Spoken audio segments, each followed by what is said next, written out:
Welcome to the interview series from the ImAgE-D Doctoral Network. And today we have Anqi with us from the University of Gothenburg. And it's been a while since your last interview. How have you been since then, and how are you today? I have been totally different from last year, of course, because I have done more scientific research and I explored Sweden, so I will say I become different. Yeah. Oh, okay. So you would say that being in Sweden has started to change your personality as well? Yeah, a little bit. Yeah, you are getting used to being in the north, right, now? Yes, yes. And also I'm adapted to the weather also. Okay, yeah. That's good. So would you like to tell me how is your typical day in the lab, or like your daily routine as a doctoral candidate? Actually, I don't have one fixed routine, but I generalize it. It's usually two kinds. One failure day, like you try to install software and it doesn't work, or you want to check the environment, or maybe there were a lot of administrative stuff and you did nothing, or you did a lot of things but no results. And another kind is a successful day, like you success to find something or to conduct your analysis, and I will be very happy. So it's always good. Yeah, every day is different, right? So it's interesting. Yeah. That's good then. Yeah. So talking about your scientific path, let's say, so what is your project about? What are you dealing with in this PhD journey? I think in our whole project, everybody studies aging. But mine is kind of different because I think most people use microscopies. I hope to cooperate with them, of course, but mine is more like proteomics. Okay. So we take the blood and then do the sequencing. And I analyze the abundance of proteins in different disease status, like super health people and subclinical health people, disease people, or people like had disease but receive the treatment. And I study not just the difference of control and case, also during aging, like how did the protein trajectory changes. Okay, so there is also a lot of collaborations with different people, I believe, right, throughout this? Yes, a lot. Yeah, that's nice then. I was wondering, like, for this research that you are doing, did you have to take any particular courses that may support you in this for your experiments or for your research in general? Yes, of course.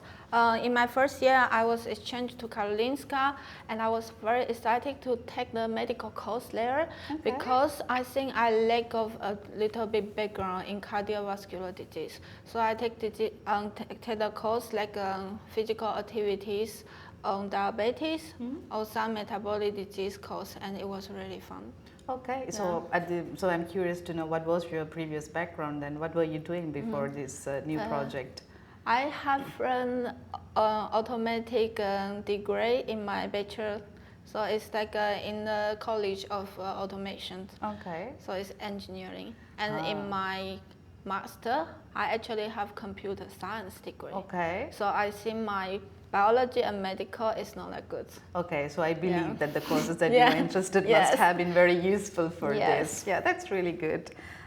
So how do you normally approach towards work? Like, do you have any specific research process that you follow? Actually, there were two kinds. One kind is I try to copy people. Like in other disease or in other proteomics analysis, I read a paper and I try to borrow their methods.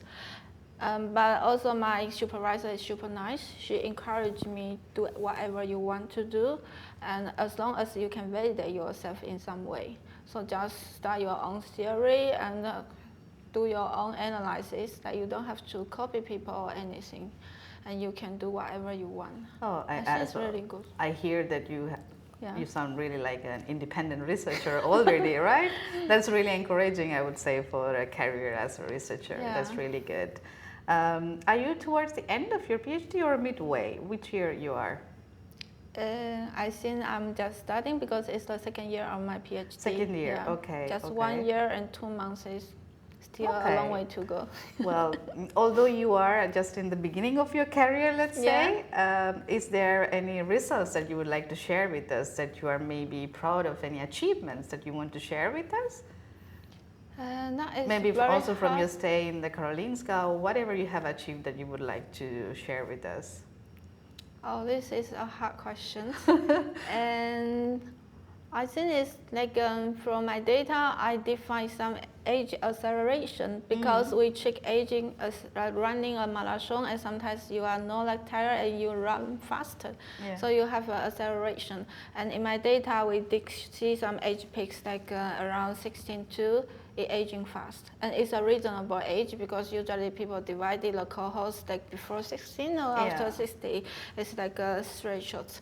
And I'm happy to find it. Yeah. So we can just say that age is just a number. How do you feel about that? I think it is a number, but different people, of course, in the future, maybe we can do precise medicine. It's like a cancer therapy doesn't show everybody.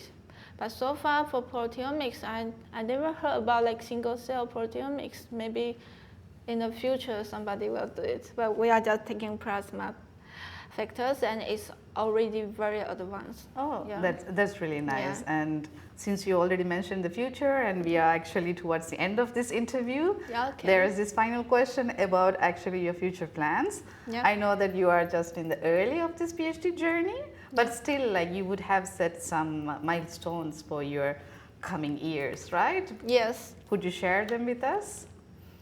And the first and foremost is that I want to publish a paper, because it's like, as my course teacher says, paper is like a currency in the academia world. So I think it's not just for the fan or for the currency stuff. Also, it will make me feel like more confident that I can successfully write a manuscript and do something publishable, and from the beginning and finalization. I would really love to see that. Yeah. I'm sure that you will achieve that. Yeah. So my best wishes for that, and thank you for being with us today. Thank you. Thank you very much for interviewing me. Yeah. It was a pleasure. Yeah.